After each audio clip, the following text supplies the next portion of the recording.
Hello friends, YouTube channel chemist Tushar સરની અંદર આપ સૌનું હાર્દિક સ્વાગત છે. લાસ્ટ વિડિયો લેક્ચરની અંદર રેઝોનન્સ સ્ટ્રક્ચર વિશે આપણે વાત કરેલી. ઓકે ગાઈસ, અને આજના વિડિયો લેક્ચરની અંદર આપણને અહીંયા ઓલરેડી એક સંસ્પંદન બંધારણ આપેલું છે અને જેના ઉપર શક્ય એટલા બીજા સંસ્પંદન બંધારણો બનાવવાના છે. રેડી? અને ક્યારે ક્યારે સંસ્પંદન બંધારણો પોસિબલ છે એમની પણ મેં અહીંયા ખાસ રજૂઆત કરેલી છે. ઓકે, જેના વિશે પણ આપણે અહીંયા ચર્ચા કરીશું. અને જે કોઈ રેઝોનન્સ સ્ટ્રક્ચર તૈયાર થાય છે એના ઉપરથી સંકૃત બંધારણને કેવી રીતે રજૂ કરી શકાય કે વાસ્તવિક બંધારણને કેવી રીતે રજૂ કરી શકાય એમના વિશે આજે આપણે વાત કરીશું. ઓકે ગાઈસ, તો જ્યારે કોઈ પણ સ્ટ્રક્ચરની અંદર પાઈ સિગ્મા પોઝિટિવ, પાઈ બંધ, ત્યારબાદ સિગ્મા બંધ અને ત્યારબાદ પોઝિટિવ ચાર્જ જો સંકળાયેલ હોય તો સંસ્પંદન બંધારણો શક્ય છે. અને આ જે ઘટના છે તે અલ્ટરનેટ હોવી જોઈએ. ઓકે, એકંદરે હોવી જોઈએ. ડન. તો અહીંયા જુઓ, પાઈ છે, ત્યારબાદ સિગ્મા છે અને પોઝિટિવ છે. એનો મતલબ અહીંયા સંસ્પંદન બંધારણ શક્ય છે. ઓકે ગાઈસ, તો જોઈએ છીએ આપણે કેવી રીતે સંસ્પંદન બંધારણ બને છે. અહીંયા કાર્બન ટુ કાર્બન જે પાઈ બંધના ઇલેક્ટ્રોન રહેલા છે, પાઈ બંધના ઇલેક્ટ્રોન અહીંયા શિફ્ટ થશે કારણ કે અહીંયા કયો ચાર્જ છે? પોઝિટિવ. તો બનતું સંસ્પંદન બંધારણ કંઈક આવું છે. સમજો, આ જે કાર્બન છે અને આ જે કાર્બન છે ત્યાં ડબલ બોન્ડ બનશે. આ કાર્બનને ઇલેક્ટ્રોન મળી ગયો, પોઝિટિવ ચાર્જ શું થઈ ગયો? દૂર. પરંતુ અહીંયા જો આ બે કાર્બન, એટલે આ બે કાર્બન જે અહીંયા જો ડબલ બોન્ડ થી સંકળાયેલો હતો, જેમાં આ કાર્બન પાસે હવે ઇલેક્ટ્રોન નથી એટલે એની ઉપર કેવો ચાર્જ આવશે? પોઝિટિવ. પણ આ કાર્બન પાસે તો જો અહીંયા ડબલ બોન્ડ હતો, પરંતુ આ સ્ટ્રક્ચરમાં અહીંયા ડબલ બોન્ડ છે એટલે એના ઉપરથી કોઈ ચેન્જીસ છે નહીં. એ કાર્બન પાસે ઇલેક્ટ્રોન એઝ ઇટ ઇઝ છે. Okay guys, ready? તો ખાસ ધ્યાન રાખજો, અહીંયા પાઈ બંધના ઇલેક્ટ્રોન આ બાજુ પોઝિટિવ ચાર્જ છે ને, તો એ બાજુ શિફ્ટ થશે કારણ કે એ બાજુ જ એમનું એટ્રેક્શન હશે. ઓકે, ત્યાં શિફ્ટ થાય છે એવા સમયે પોઝિટિવ ચાર્જ દૂર થશે અને એ પોઝિટિવ ચાર્જ આ કાર્બન ઉપર આવશે. અહીંયા જો નંબર આપીએ 1 2 3, તો 1 2 વાળો જે પાઈ બંધ છે ક્યાં શિફ્ટ થશે? 2 3 કાર્બન ઉપર થશે. અને 3 કાર્બન ઉપર જે પોઝિટિવ ચાર્જ છે ક્યાં કાર્બન ઉપર આવશે? પ્રથમ કાર્બન ઉપર. સેકન્ડ કાર્બનને કોઈ ફેર પડતો નથી કારણ કે ત્યાં ઇલેક્ટ્રોન એઝ ઇટ ઇઝ રહે છે. ઓકે, એમની વેલેન્સી 4 ઓકે જ રહે છે. પછી આ સ્ટ્રક્ચર હોય તોય ભલે અને આ સ્ટ્રક્ચર હોય તોય ભલે. હવે આનાથી આગળ કોઈ રેઝોનન્સ સ્ટ્રક્ચર બની શકે એમ છે નહીં કારણ કે જો અહીંયા આપણે પાઈ સિગ્મા પોઝિટિવ ગણી અને ફરી પાછું બંધારણ બનાવીએ તો આ જ મળશે. Okay guys, clear? કારણ કે અહીંયા જો પછી પાઈ સિગ્મા સિગ્મા સિગ્મા છે, ત્યાં રેઝોનન્સ સ્ટ્રક્ચર હવે પોસિબલ છે નહીં. તો આ જે બંને સ્ટ્રક્ચર છે એને આપણે રેઝોનન્સ સ્ટ્રક્ચર કહીશું અને એના ઉપરથી આપણે સંકૃત બંધારણને દર્શાવીશું, એટલે કે વાસ્તવિક બંધારણને દર્શાવીશું.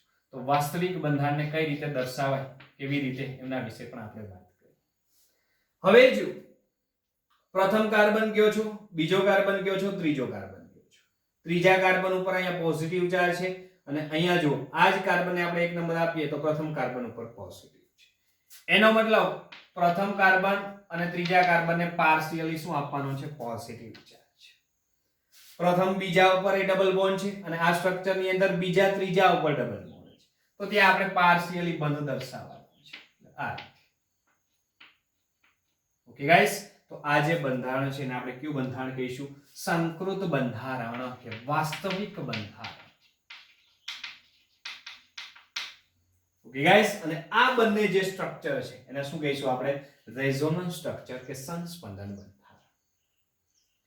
સેકન્ડ સ્ટ્રક્ચર જો પાઈ સિગ્મા પોઝિટિવ, તો અહીંયા પણ જો અલ્ટરનેટ ઘટના જે સંકળાયેલી છે પાઈ સિગ્મા પોઝિટિવ. ઓકે, અથવા તો અહીંયાથી ચાલો પાઈ સિગ્મા પોઝિટિવ અલ્ટરનેટ છે, એનો મતલબ સંસ્પંદન બંધારણ શક્ય છે. ઓકે ગાઈસ, તો બનાવી આપણે એમનું સંસ્પંદન બંધારણ. આ બંને કાર્બન વચ્ચે જે કોઈ બંધના ઇલેક્ટ્રોન છે આ બંને કાર્બન વચ્ચે શિફ્ટ થશે એટલે અહીંયા શિફ્ટ થશે. ત્યાં શિફ્ટ થશે તો બનતું સંસ્પંદન બંધારણ કંઈક આવી રીતે દર્શાવીશું. આ બોન્ડ એઝ ઇટ ઇઝ રહેશે કારણ કે ત્યાં આપણે કોઈ પણ પ્રકારની સોલિડિફિકેશન કરેલ નથી. હવે શું અહીંયા જો આ બે કાર્બન વચ્ચેના પાઈ બંધના ઇલેક્ટ્રોન આ બે કાર્બન વચ્ચે શિફ્ટ થયા ત્યાં સુધી ડબલ. આ કાર્બનને જો ડબલ બોન્ડ બનવાથી ઇલેક્ટ્રોન મળ્યો એનો મતલબ પોઝિટિવ ચાર્જ ત્યાંથી દૂર થશે અને આ કાર્બન જો અહીંયા જો આ કાર્બન જે છે પાઈ બંધના ઇલેક્ટ્રોન શિફ્ટ કરેલા છે એનો મતલબ ઈ કાર્બને ઇલેક્ટ્રોન ગુમાવેલા છે તો ત્યાં કેવો ચાર્જ આવશે પોઝિટિવ. હવે જો અહીંયા પાઈ સિગ્મા પોઝિટિવ ચાર્જ બન્યો તો હવે શું થશે આ બે કાર્બન વચ્ચે પાઈ બંધના ઇલેક્ટ્રોન આ બે કાર્બન ઉપર શિફ્ટ થશે તો કંઈક બનતું સંસ્પંદન બંધારણ કંઈક આવું હશે. જો અહીંયા શિફ્ટ થવાથી અહીંયા ડબલ બોન્ડ આ double bond as it is અને આ પોઝિટિવ ચાર્જ આ કાર્બન ઉપર આવશે અહીંયા. ઓકે ગાઈસ સમજી શકો છો. ફરી એકવાર સમજાવું છું. પાઈ સિગ્મા પોઝિટિવ પાઈ બંધના ઇલેક્ટ્રોન આ બે કાર્બન ઉપર શિફ્ટ થાય. આ કાર્બનને કોઈ ફેર પડતો નથી કારણ કે આ કાર્બનને ફેર પડશે અને આ કાર્બનને ફેર પડશે કારણ કે આ કાર્બન અહીંયા પણ જુઓ ચાર બંધથી સંકળાયેલો છે 1 2 3. અહીંયા પણ જો એક કાર્બન ચાર બંધથી સંકળાયેલો છે 1 2 3 અને એક શું હોય હાઇડ્રોજન. અહીંયા પણ એક શું હોય હાઇડ્રોજન. Okay guys clear. તો આ કાર્બન ઇલેક્ટ્રોન ગુમાવે છે એટલે એ કાર્બન ઉપર પોઝિટિવ અને આ કાર્બન ઇલેક્ટ્રોન મેળવે છે એટલે પોતે કેવો બનશે તટસ્થ ન્યુટ્રલ. ઓકે ગાઈસ હવે એક પણ સંસ્પંદન બંધારણ શક્ય નથી કારણ કે ફરી પાછું જો પાઈ સિગ્મા પોઝિટિવ એવી રીતે ચાલતા હોય તો ફરી પાછું આ સ્ટ્રક્ચર મળશે. ઓકે ગાઈસ તો આ ત્રણ સંસ્પંદન બંધારણ ઉપરથી આપણે રેઝોનન્સ સ્ટ્રક્ચર દર્શાવીએ તો એ સ્ટ્રક્ચરને કંઈક આવી રીતે દર્શાવીશું. ખાસ સમજજો.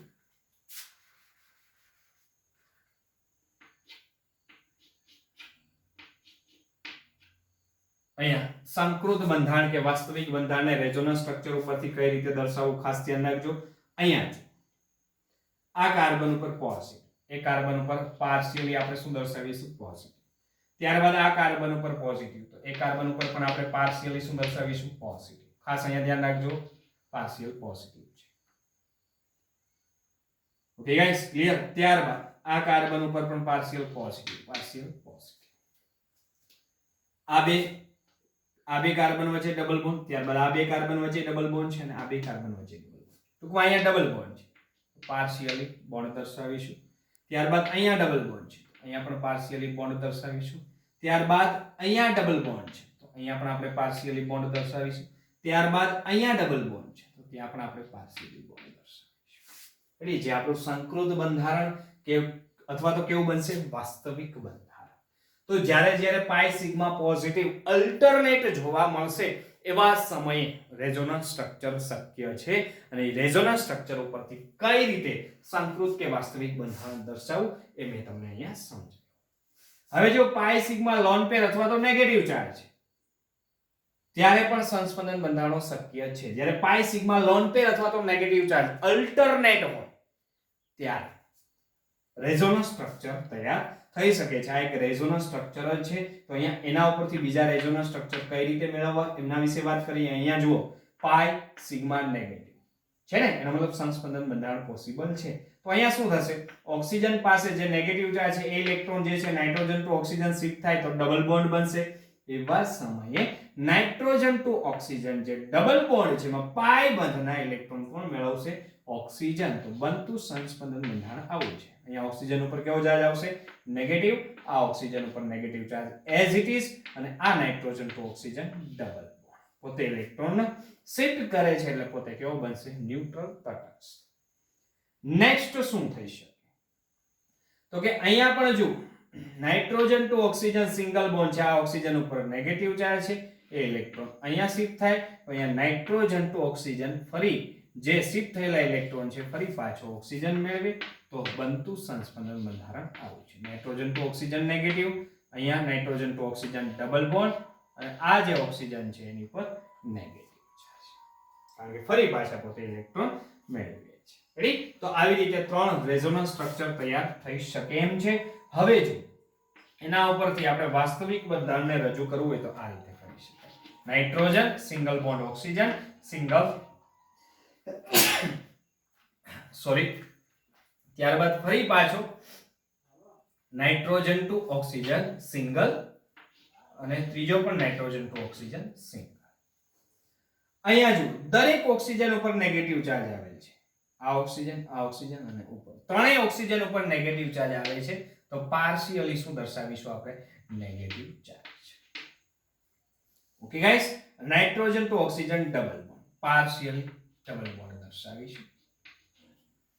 Nitrogen to oxygen double bond, partially double bond દર્શાવીશું. Nitrogen to oxygen double bond, partially double bond દર્શાવીશું. તો આ જે બંધારણ છે એને આપણે શું કહીશું? સંકૃત બંધારણ અથવા તો સંસ્પંદન બંધારણ.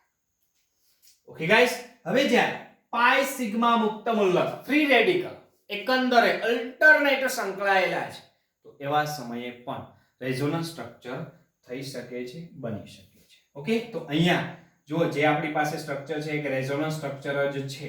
રેડી? તો એમનું બીજું રેઝોનન્સ સ્ટ્રક્ચર કઈ રીતે તૈયાર કરવું એમના વિશે વાત કરીએ. અહીંયા જો પાઈ સિગ્મા મુક્ત મૂલક એટલે કે ફ્રી રેડિકલ એટલે કે એક અયુગ્મિત ઇલેક્ટ્રોન. રેડી? તો અહીંયા કઈ રીતે રેઝોનન્સ સ્ટ્રક્ચર બને છે એમના વિશે વાત કરીએ.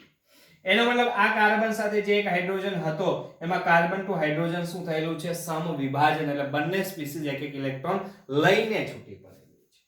તો અહીંયા જો મુક્ત મૂલક છે તો અહીંયા પણ એવી જ કઈ ઘટના સંકળાયેલી હશે. જોજો એક હું તમને અલગથી એક સ્ટેપ સમજાવું છું, ખાસ ધ્યાન રાખજો. અહીંયા કાર્બન ટુ કાર્બન જે પાઈ બોન્ડ છે એમાં પાઈ બોન્ડમાં શું થશે? સમવિભાજન. જો આવું થશે, ખાસ સમજો. CH2 ડબલ બોન્ડ CH અને CH2 મુક્ત.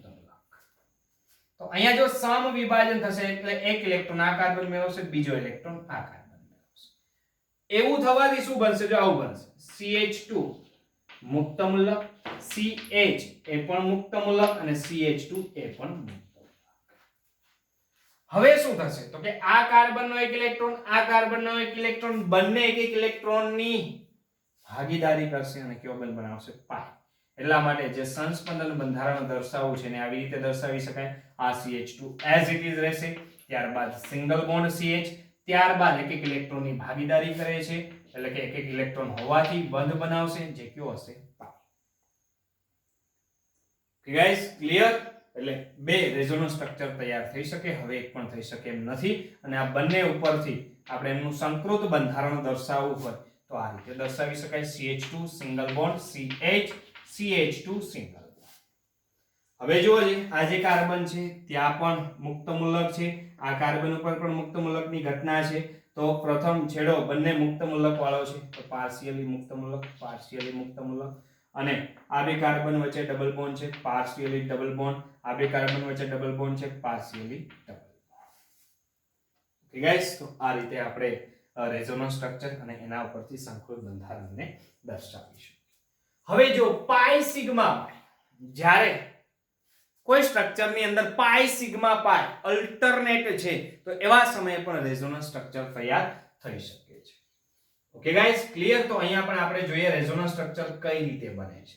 હવે અહીંયા એક વસ્તુ ખાસ નોટ કરવાની છે કે અહીંયા જો carbon to oxygen double bond છે અને કાર્બન અને ઓક્સિજન આ બંને પરમાણુમાં વિદ્યુત ઋણતાનો તફાવત હોય છે.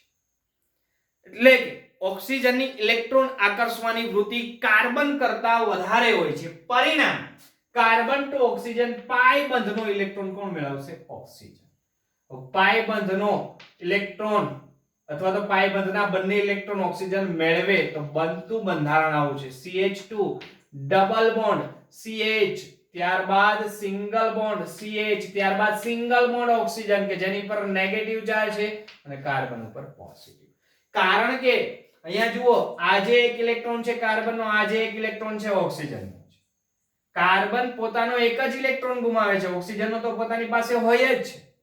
એટલે એક ઇલેક્ટ્રોન ગુમાવે છે એટલે એની ઉપર +1 અને ઓક્સિજન એક ઇલેક્ટ્રોન બીજાનો મેળવે છે એટલે એની ઉપર -1. Okay guys, clear? હવે સવાલ એવો થશે કે સર અહીંયા આ જે સ્ટ્રક્ચર છે તો ન્યુટ્રલ છે ને અહીંયા તો જુઓ ચાર્જ. તો હંમેશા યાદ રાખવાનું કે સંસ્પંદન બંધારણોની અંદર કુલ વીજભાર એક સમાન હોવો જોઈએ અથવા તો કુલ વીજભાર 0 હોવો જોઈએ. અહીંયા જુઓ આ ન્યુટ્રલ છે એનો મતલબ કોઈ વીજભાર નથી તો અહીંયા પણ વીજભાર કેટલો થશે 0. કેવી રીતે જુઓ +1 -1 શું થાય છે ન્યુટ્રલ 0. એટલે દરેક રેઝોનન્સ સ્ટ્રક્ચર ની અંદર વીજભાર કેવો હશે એક સમાન, એમાં કોઈ ચેન્જીસ થશે નહીં. જો ચેન્જીસ થતો હોય તો સમજવાનું આપણે રોંગ છીએ. Okay guys clear. તો હવે શું બનશે કાર્બન ટુ કાર્બન, અહીંયા પણ જો પાઈ બોન્ડ છે, એ પાઈ બંધના electron carbon to carbon shift થશે, બનતું રેઝોનન્સ સ્ટ્રક્ચર અહીંયા આવું હશે. જુઓ CH2 single bond CH, single bond CH, single bond O, જેની પર નેગેટિવ છે. અહીંયા શિફ્ટ થયા પાઈ બોન્ડ બન્યો. અહીંયા શિફ્ટ થવાને કારણે કાર્બને જે ઇલેક્ટ્રોન ગુમાવ્યો હતો એ પાછો મળી ગયો, એટલે પોઝિટિવ ચાર્જ દૂર થયો. અને આ કાર્બને જો પાઈ બંધના ઇલેક્ટ્રોન, એક જે પોતાનો પાઈ બંધનો ઇલેક્ટ્રોન છે ગુમાવ્યો છે, આ કાર્બન પાસે તો એઝ ઇટ ઇઝ રહે છે. તો આની પર કેટલો ચાર્જ આવે પ્લસ. ઓકે ગાઈસ, તો અહીંયા જો +1 -1 વીજભાર બધી જગ્યાએ કેવો છે એક સમાન. હવે આનાથી આગળ એક પણ રેઝોનન્સ સ્ટ્રક્ચર તૈયાર થઈ શકે એમ નથી. તો આ ત્રણેય રેઝોનન્સ સ્ટ્રક્ચર ઉપરથી એમનું સંકૃત બંધારણ દર્શાવી તો CH2 single, CH single, CH single O. અહીંયા જો ઓક્સિજન ઉપર પાર્શિયલી નેગેટિવ ચાર્જ દર્શાવીશું. એ ત્યારબાદ કાર્બન ઉપર જો અહીંયા કાર્બન ઉપર પોઝિટિવ ચાર્જ છે, પાર્શિયલ પોઝિટિવ, આ કાર્બન ઉપર પણ પાર્શિયલ પોઝિટિવ છે. હવે જો અહીંયા carbon to carbon double bond છે, partially double bond. Carbon to sorry અહીંયા ક્યાંક આપણે ભૂલ કરેલ, હા ઓકે, અહીંયા carbon to carbon double bond છે, પાર્શિયલી પોઝિટિવ.